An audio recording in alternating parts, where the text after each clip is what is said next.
One commonly used technique is looping, be it creating a loop of 8 bars or just looping a very small section of music. Torq has a couple different ways for you to do it. You can either do your own manual loop in and loop out points, so you can create a loop of any length you like, or you can use quick loops to grab just kind of like ready-made loops of a bar or just a couple beats in length. And these are done using the controls located up here on screen. Right here, this is your loop on-off indicator. This is manual loop in and loop out. To give you an example of how those work, we'll go ahead and start the music playing here. Loop in, loop out. So by pressing those 2 buttons consecutively, I managed to create a loop. And as we can hear, Torq is now starting to loop this music over and over again. And that's indicated by this loop icon being on. As soon as I click that and turn it off, Torq will play through the loop and continue to go on through the rest of the song.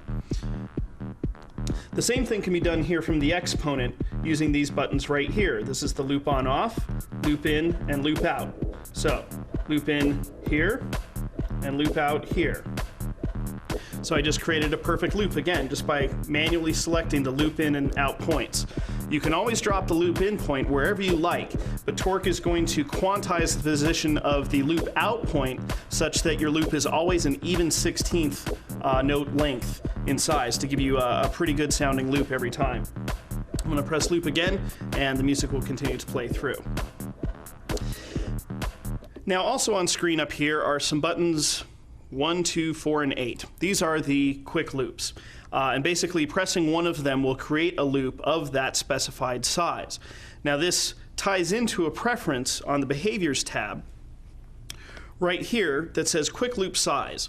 Now right now it's set to beat. That means if I press one of these buttons, it's going to create a loop that is that many beats in size. Pressing 2 is going to give me a loop of 2 beats long, or half a bar. If I were to change this to bar, now I get bar sizes. 1 gives me 1 bar, 4 gives me 4 bars.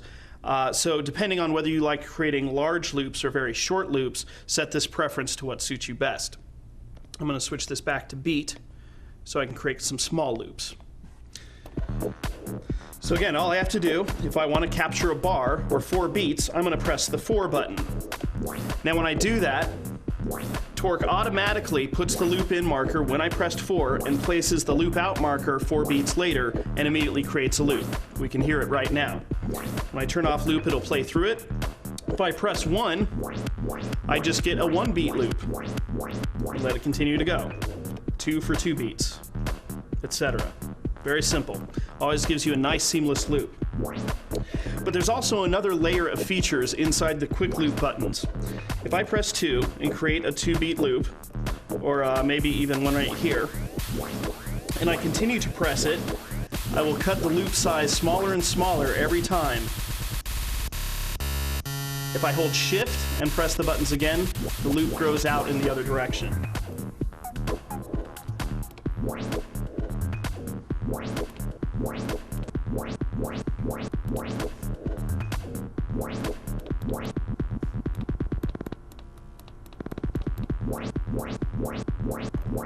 Just like that. So looping is very simple, very fun to do, just using these little buttons right here.